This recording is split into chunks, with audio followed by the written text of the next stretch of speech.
이번에는 유한타증권의 글로벌 인베스트먼트 본부 유동환 본부장과 함께 글로벌 이슈에 대한 자세한 이야기 나눠보도록 하겠습니다. 안녕하십니까? 안녕하십니까? 자, 일보기는 하지만 글로벌 투자은행에서 미국 증시의 단기적 변동성 확대 구간을 예측하고 있다고 합니다. 어떤 내용입니까? 네. 자, 일부 외국계 투자은행이 앞으로 변동성이 좀 확대될 것이다. S&P 500의 빅스 지수를 보면서 그런 얘기를 하고 있습니다. 최근에 이 빅스 지수가 16대까지도 크게 내려왔다가 더 다시 올라가면서 지금 18, 19 이런 숫자가 나오고 있습니다. 일시적으로 20까지도 상승할 것이다. 이런 얘기도 있고요.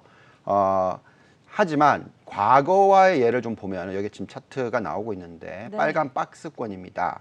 자, 보시면은 1990년대 초반부터 1990년대 중반까지 이때가 경기 회복 구간이었고요.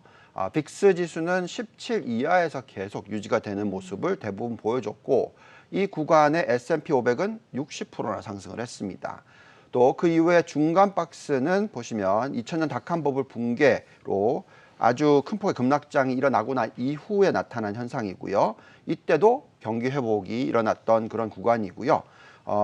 S&P 500은 이 구간에 50%나 급등하는 모습 보여줬었습니다. 그리고 또 마지막 긴 박스권인 2012년부터 2018년 동안에는 네. 대부분 17 이하에서 거래가 됐었고 빅스 지수가 이렇게 유지되는 동안에 S&P 500은 자그마치 100% 이상 급등하는 모습을 보여주기도 했었습니다. 자, 그래서 안정적인 빅스 지수가 나오는 구간에 연간 증시 상승률은 적어도 15%, 높게는 20% 이렇게 나타나는 현상이 일어났었고요. 지금 올해 4월부터 미국 경제가 침체에서 회복으로 전환되는 시기이거든요. 이렇게 되면 기업 이익의 모멘텀이 향후 몇 년간 좋게 나올 수 있을 확률이 높고요. 이에 따라서 연간 15에서 20% 정도의 상승을 감안한 골디락스 투자 구간에 대한 전략이 적절하다라고 판단합니다. 오늘 뉴스 나온 주식 양도소득세 관련 부분도 생각해 보시면 네. 우리 부동산 정책 봤죠? 세금 올리면 가격 어떻게 되나요? 네, 제가 볼 때는 이 부분은 네. 길게 보시면 오히려 가격을 부추길 그럴 확률이 더 높다라고 판단하고 있고요. 그렇기 때문에 미국 증시에 대해서 지금은 적극적인 투자 전략이 옳다 말씀드립니다. 현재 지난주에도 그랬고 계속 골디락스 위기다 이런 이야기가 외신들 사이에서 많이 나왔는데요. 지금의 골디락스 투자 구간 전략이 어느 정도 또 이어질 거라고 예상을 하십니까? 네, 저희가 판단하기에는 적어도 2년, 길게 보면 3년까지도 이어질 수 있다라고 생각하고 네. 있는데 우선 장단기 금리 차를 보면서 말씀을 드릴게요. 네. 최근에 미국 국채 10년 마이너스 2년 장단기 금리 차를 보시면은 큰 폭으로 상승을 했다가 이제는 좀 안정을 찾는 모습을 보여주고 있습니다. 근데 이런 숫자가 엄청나게 높은 소매 판매 숫자가 나왔는데도 불구하고 나타난 현상이기 때문에 미국의 10년 국채 금리가 아주 빠르게 추가적으로 상승할 것 같아 보이지는 않습니다. 과거의 장단기 금리 차가 너무 크게 확대되면 즉 2% 이상 올라가고 네. 3% 근처까지 올라가면 과열 현상이 나올 것이고 이때 대출 증가율이 크게 늘어나고요. 왜냐하면 마진이 높아지니까 이런 부분들이 어떤 큰 거품을 만들어낼 수 있는 가능성에 대해서 얘기를 해드렸습니다만 지금 보시면은 이 장단기 금리 차가 1.4% 수준에서 안정을 찾고 있는 모습을 보여주고 있습니다.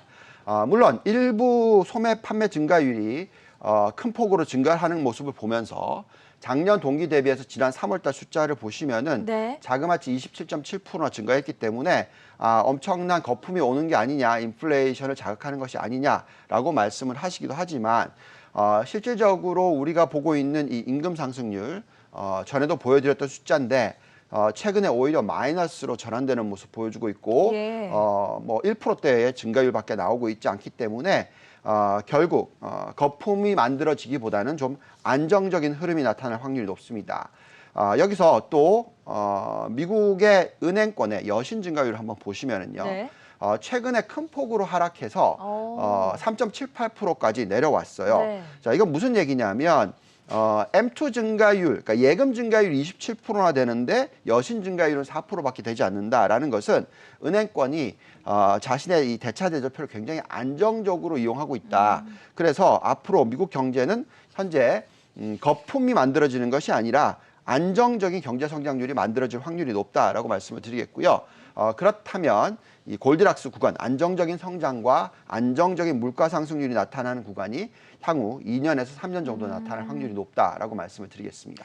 여러 가지 자료들을 비추어 봤을 때 현재 골디락스 구간이 최소 2년에서 3년까지는 장기적으로 좀 볼 수 있다. 긍정적인 전망을 제시해 주셨는데요. 구체적으로 잔존가치 모델상 상승 여력도 저희가 확인해 봐야겠죠? 네, 2023년까지를 보시면은요.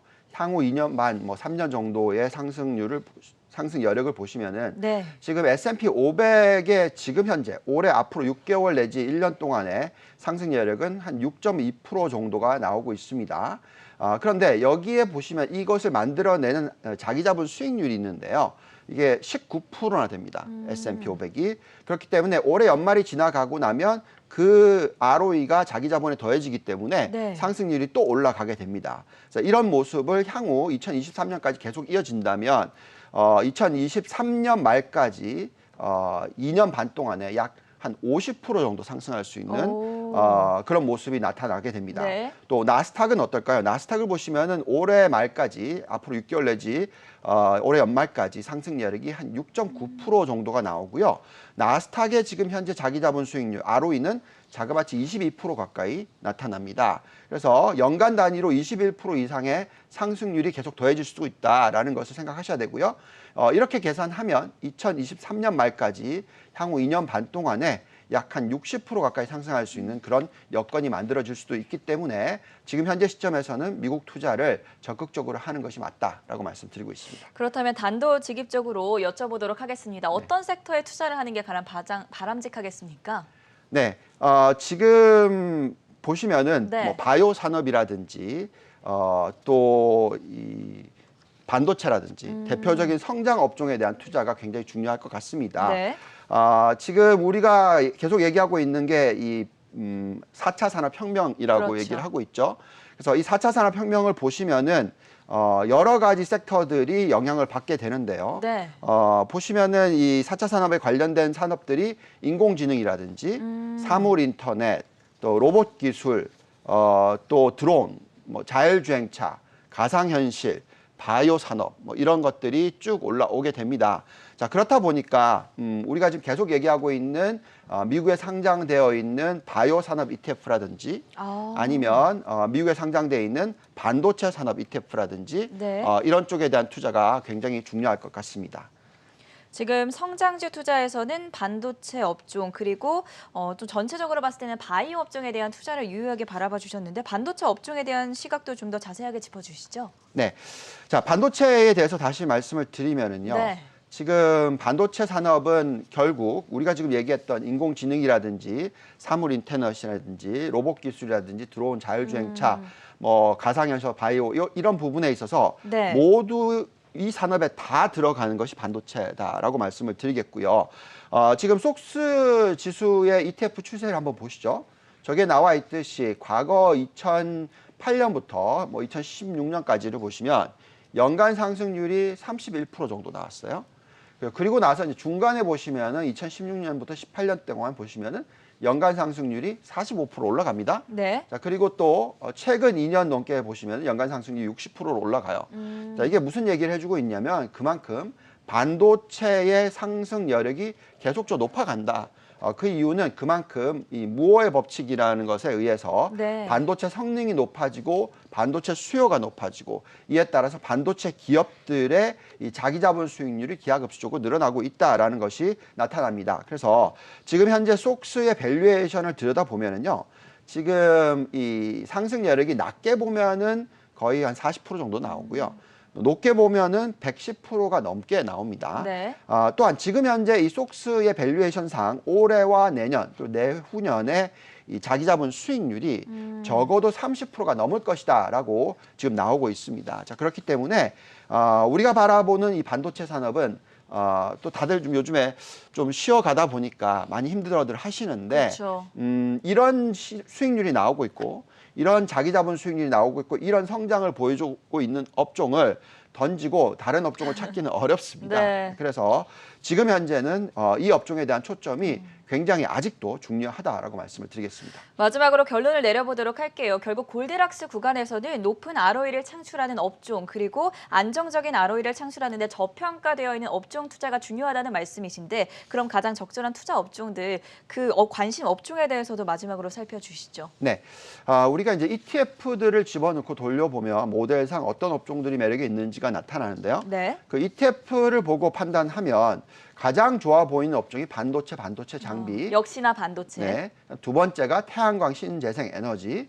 세 번째가 바이오 헬스케어. 네. 그리고 이제 네 번째가 러셀 1000이 들어있는 가치나 성장주들. 지난주에 말씀해 네. 주셨죠. 그리고 다섯 번째가 배당주, 여섯 번째가 산업재, 일곱 번째가 필수 소비재 이렇게 나타납니다. 또 이것을 종목들을 놓고 또 들여다볼 수도 있어요. 종목을 가지고 분석을 좀 해보면 네. 가장 상승 여력이 높아 보이는 종목들이 어떤 업종에 나오는지 보면은 클라우드나 IT, 또 바이오 헬스케어, 뭐 5G, 반도체 장비, 태양광 신재생 에너지, 또 소비 관련주, 자동차, 전기차, 네. 그리고 또 AI, 자동화 이런 쪽이 올라옵니다. 자, 역시나 성장주와 가치주를 잘 섞어야 되는데 성장주 비중이 훨씬 높고요. 한 7대3 정도의 비중으로 말씀을 드리고 있고 향후 이런 업종들 가장 좋은 수익률을 올리거나 저평가되어 있는 산업들이 향후 2년 반 동안 높은 수익을 올려줄 수 있다 판단하고 있습니다. 오늘 여러 가지 말씀 중에서도 반도체와 신재생 에너지 그리고 헬스케어, 바이오 업종 전체적인 투자 포트폴리오 같이 가져가 보자라는 말씀만 기억해 보셔도 좋을 것 같아요. 지금까지 유한타증권의 유동원 본부장과 함께했습니다. 감사합니다. 감사합니다.